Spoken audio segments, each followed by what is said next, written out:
ఒకప్పుడు ఒక చిన్న ఊరు. ఆ ఊరు సంతోషంతో కలకలలాడేది.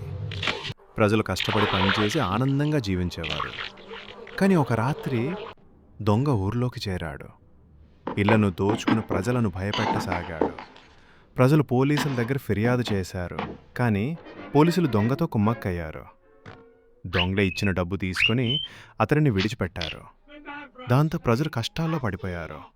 వృద్ధులు, రైతులు, పిల్లలు అందరూ భయంతో జీవించారు. అప్పుడే ఒక ధైర్యవంతుడైన రైతు ముందుకు వచ్చాడు. ఇలాంటి వారిని సహించలేం అని గలం విప్పాడు. ప్రజల ఐక్యమై అవినీతి పోలీసులను బయటకు తోశారు. దొంగలు కూడా పారిపోయారు.